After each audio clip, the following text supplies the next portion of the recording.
vamos a ver este gráfico de abajo hacia arriba. Aquí tenemos esta barra que muestra la edad de la Tierra.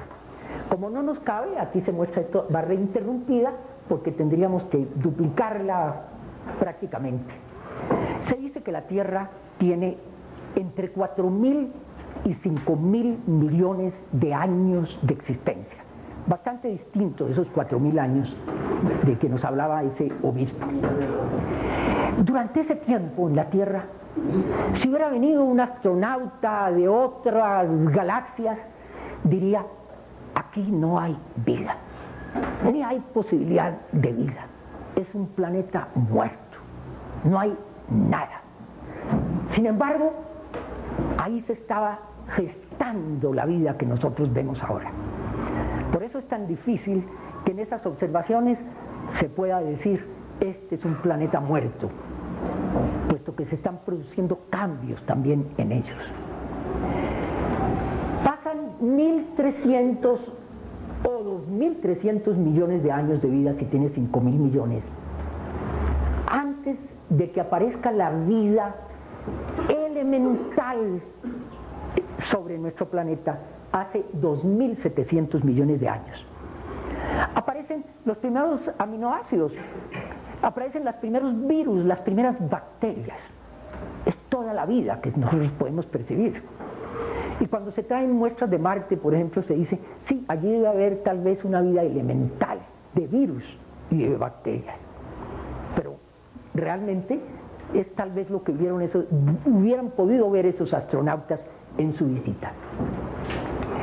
Tuvieron que pasar 2.100 millones de años, cifras gigantescas, antes de que aparezcan las primeras algas, que son vida vegetal sumamente simple y elemental. Hace 360 millones de años aparecen los primeros peces elementales. Hace 320 millones de años aparecen las primeras plantas terrestres. Los animales terrestres invertebrados aparecen apenas hace 300 años, 300 millones de años. Los anfibios hace 275 millones, los reptiles hace 220 millones, los mamíferos hace 180 millones de años, los pájaros hace 150 millones de años y los hombres apenas hace 6 millones de años en relación con esos 4 o 5 mil millones de años de aparición de nuestro planeta Tierra. Aquí vemos que toda la vida ha empezado en esos primeros virus y en esas primeras bacterias. Todo se desarrolla a partir de allí.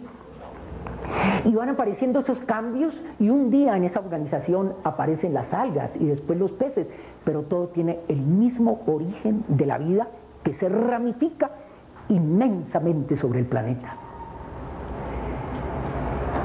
En estas cifras nos perdemos, pero en algún libro científico, y aparece de otras maneras en muchos otros, podemos comparar esos 4.000 millones de años de la Tierra a un año. Es decir, hace un año que empieza a crearse nuestra Tierra. La vida aparece hace 8 meses. Es decir, que durante 4 meses, la tercera parte de este tiempo, no hay nada que se parezca a la vida. Hace 2 meses aparecen las algas, hace 1 mes los peces, hace 28 días las plantas terrestres, los invertebrados aparecieron hace 27 días, los anfibios hace 24 días, los reptiles 20 días, los mamíferos 16 días, los pájaros 13 días y el hombre hace medio día que apareció sobre la Tierra. Es un recién llegado. Pero es más dramático este cuadro si lo vemos comparado con la historia de la civilización, que no tiene sino entre 6, 8 mil años. No lo podemos representar en este cuadro. Solamente podría verse que la civilización apareció cuando se estaba dando la última campanada de las 12 de la noche del 31 de diciembre. Y nos sentimos nosotros tan orgullosos como hombres en esta creación. Y el hombre es un recién llegado. Esto es muy interesante.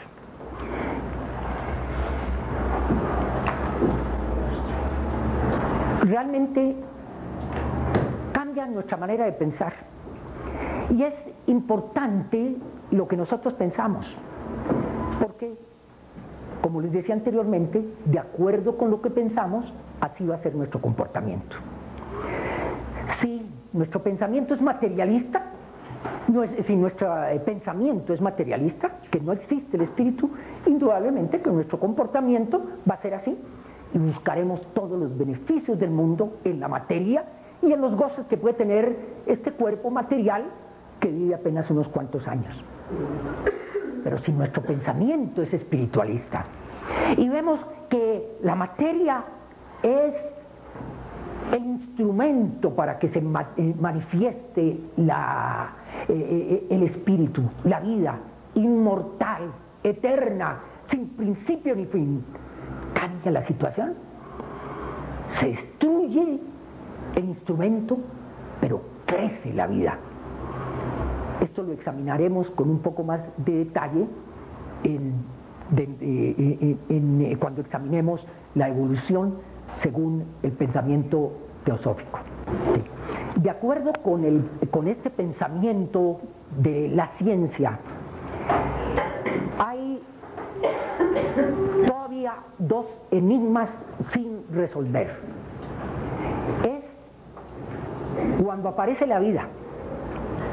¿Cómo es posible que de lo inorgánico surja la mente, surja la conciencia, surja ese genio?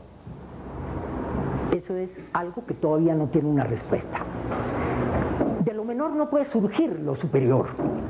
Y esa vida, esa conciencia, es superior a aquello que ha sido inorgánico y que se mueve prácticamente dentro de las leyes naturales sin intervención de una conciencia visible.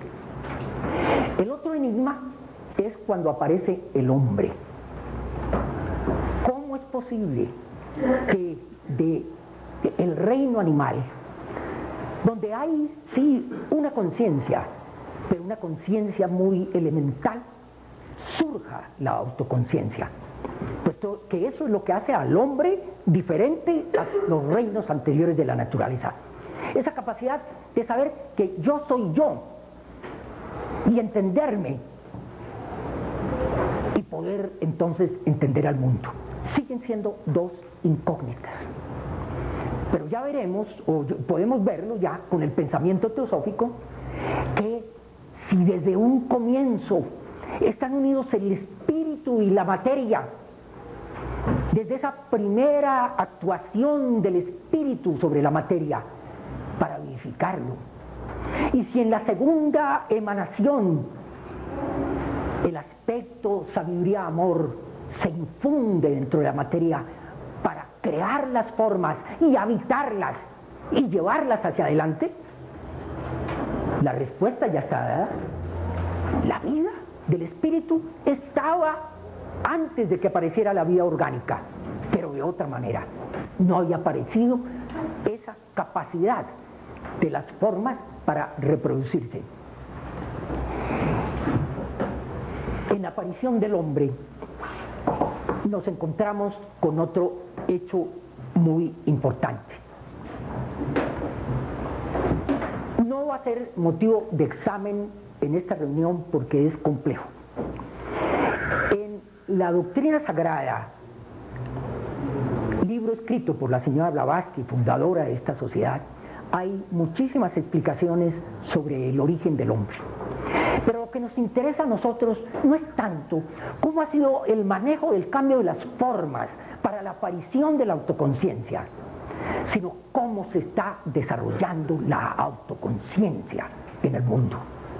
Ese es el punto fundamental. Hay mucho de similar en cuanto a lo externo como nos lo presentó Darwin y lo presenta la ciencia, y hay algunas discrepancias. Pero lo importante es que un día aparece el hombre y nos interesa, como les digo, esencialmente, es cómo se desarrolla esa naturaleza interna, esa naturaleza espiritual. Han pasado los años y en esta primera mitad del siglo aparece un ser extraordinario. Es el sacerdote jesuita Pierre Teilhard de Chardin.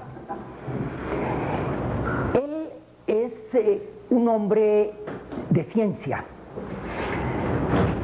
es geólogo, paleontólogo, sociólogo, tiene una cantidad de disciplinas universitarias maravillosas y esencialmente es un hombre espiritual, un hombre supremamente espiritual como pocos puede uno conocer en este siglo.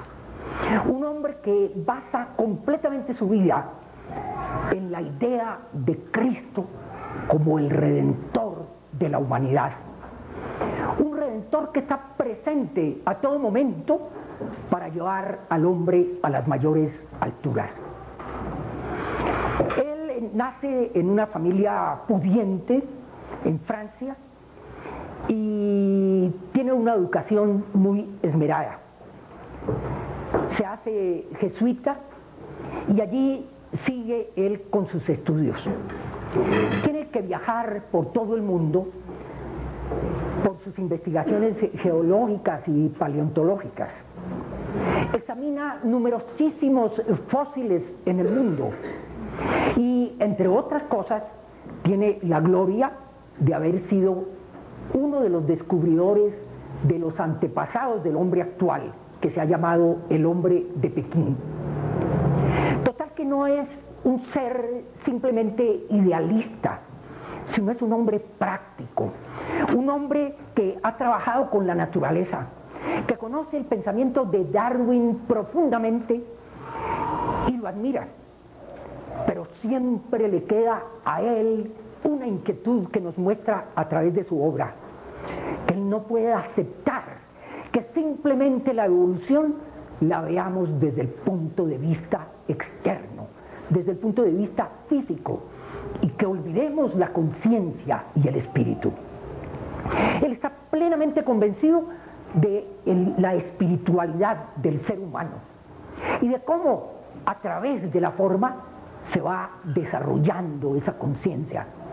Es algo que realmente infunde un sentido a la evolución del cual carece el pensamiento de Darwin, el pensamiento científico. Teilhard empieza una correspondencia maravillosa con los científicos más notables de su época en el mundo, tanto en Europa como en los Estados Unidos. Y gran parte de su obra está sacada de esa correspondencia que tuvo con ellos. El padre Teilhard basa la existencia del ser humano, el paso de él por el mundo, en la idea de la evolución. Ese pensamiento no es permitido por la Iglesia en su época.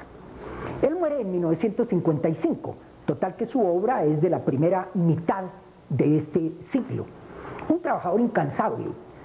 Se dice que él estuvo trabajando hasta la víspera de su muerte, produciendo sus documentos en donde mostraba esta idea maravillosa.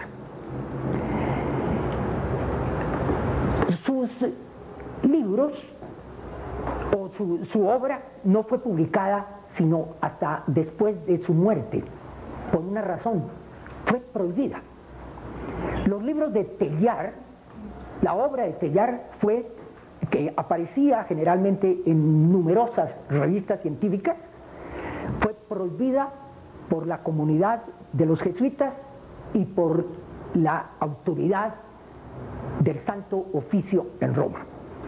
Es decir, tenemos hasta más allá de la